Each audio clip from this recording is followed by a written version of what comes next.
Alhamdulillahi Rabbil Alamin wa bihi nasta'in wa ala umuri dunya waddin wa ala alihi wa sahbihi ajma'in. Rabbi shrah li sadri wa yassir li amri wa hlul 'uqdatam min lisani yafqahu qawli. Amma ba'du. Ibu Kepala Sekolah SMA Serbaguna Bakti Suryalaya yang saya hormati, Bapak dan Ibu guru serta staf SMA Serbaguna Bakti Suryalaya yang saya hormati, tak lupa Irema SMA Serbaguna Bakti Suryalaya yang saya banggakan. Pada kesempatan kali ini, izinkanlah saya berpidato dengan tema hijrah. Syukur Alhamdulillah, mari kita panjatkan kehadirat Allah Subhanahu wa Ta'ala, karena berkat rahmat dan hidayahnya kita masih bisa berkumpul bersama dalam keadaan sehat walafiat di tengah pandemi COVID-19 ini. Walaupun pertemuan kita kali ini agak berbeda karena pertemuan kita pada hari ini melalui media online, tapi tidak pernah mematahkan semangat kita untuk terus bersilaturahmi sesama kaum muslim. Hijrah memang sudah tidak asing lagi terdengar di telinga kita. Hijrah itu ada berbagai macam, tetapi pada pertemuan kali ini saya akan menjelaskan dua macam hijrah. Tetapi alangkah lebih baiknya apabila kita mengetahui pengertian dari hijrah itu terlebih dahulu. Hijrah secara bahasa artinya meninggalkan, berpisah, dan menjauhi larangan-larangan Allah dan mendekati kepada jalannya Allah. Hijrah yang pertama yaitu hijrah tempat. Allah Subhanahu wa Ta'ala telah memerintahkan Nabi Muhammad SAW untuk berhijrah apabila kita sulit untuk mensyiarkan agama Islam di kota yang kafir.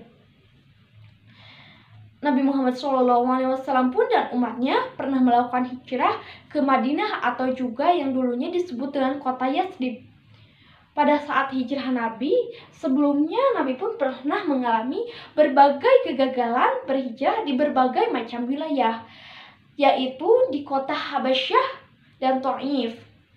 Allah Subhanahu wa Ta'ala pun memerintahkan Nabi Muhammad SAW pun untuk berhijrah, yaitu terdapat dalam Quran surat Al-Mumtahanah, yang di situ Allah menjelaskan bahwa Nabi Muhammad SAW pun bersumpah kepada kaum mukminat agar Allah mengetahui seberapa besar keimanan mereka. Selain itu, pada saat hijrahnya Nabi Muhammad SAW pun, Khalifah Umar bin Khattab radhiyallahu anhu menjadikan tanggal hijrah Nabi sebagai patokan tahun hijriah, yaitu bertepatan pada tanggal 1 Muharram 638 Masehi. Oleh sebab itu, itulah tanggal di mana patokan tahun baru Islam. Yang kedua yaitu hijrah amal atau juga disebut dengan perbuatan. Hijrah ini berarti meninggalkan larangan-larangan Allah dan mendekati apa yang diperintahkan oleh Allah Subhanahu wa Ta'ala. Hijrah ini yaitu misalnya kita yang suka munafik menjadi jujur. Hijrah dari melalaikan sholat menjadi melaksanakan sholat secara tepat waktu, dan lain sebagainya. Hijrah ini sangat dianjurkan karena apabila seseorang yang ingin berhijrah amal atau perbuatan ini akan menjadikan dirinya lebih baik melalui membenarkan sholat-sholatnya, seperti membenarkan bacaannya menjadi baik, membenarkan bacaan Al-Fatihahnya, dan lain sebagainya. Karena dalam Al-Quran Allah juga menegaskan bahwa orang yang membenarkan sholatnya, orang yang bersungguh-sungguh dalam sholatnya, maka pasti akan terjauh dari perbuatan keji dan munkar. Rasulullah SAW bersabda, "Wal muhajiru man haja wa ma nahallahu anhu." Dan muhajirin adalah orang yang meninggalkan larangan Allah. Hadis riwayat Bukhari dan Muslim.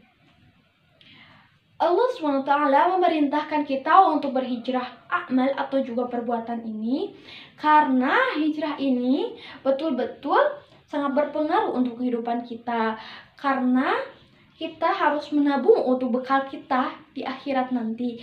Karena yang akan pertama kali ditanya di yaumil akhir nanti di padang mahsyar bukan seberapa banyak mobil yang kita miliki, bukan juga seberapa banyak motor yang miliki, juga bukan berapa banyak tipe HP yang sudah kita gunakan, tetapi yang pertama kali dihisab di yaumil akhir nanti di padang mahsyar adalah sholat kita.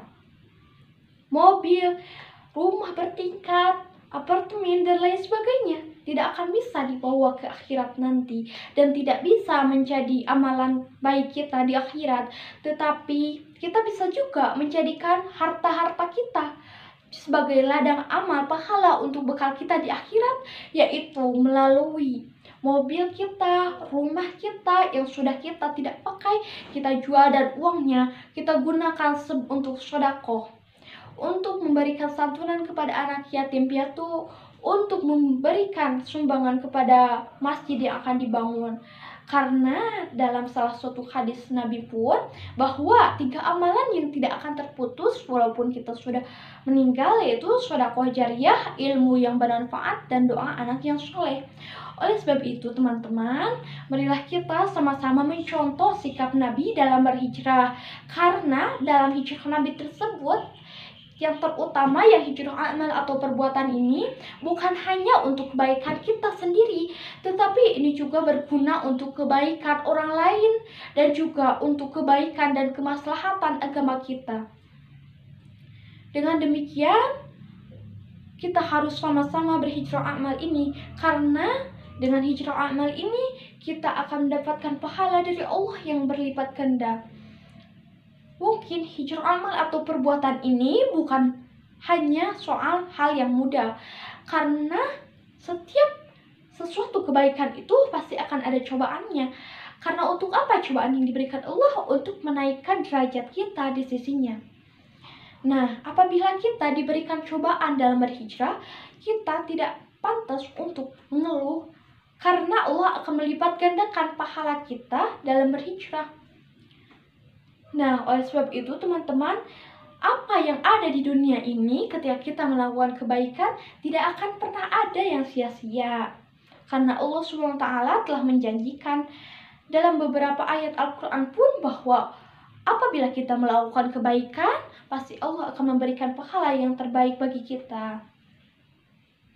Nah, teman-teman, itu saja yang bisa saya sampaikan. Semoga apa yang saya sampaikan bisa bermanfaat untuk kalian. Terima kasih atas segala perhatiannya dan mohon maaf apabila ada kesalahan dan kata yang kurang dari apa yang saya bacakan tentang pidato tersebut. Assalamualaikum warahmatullahi wabarakatuh.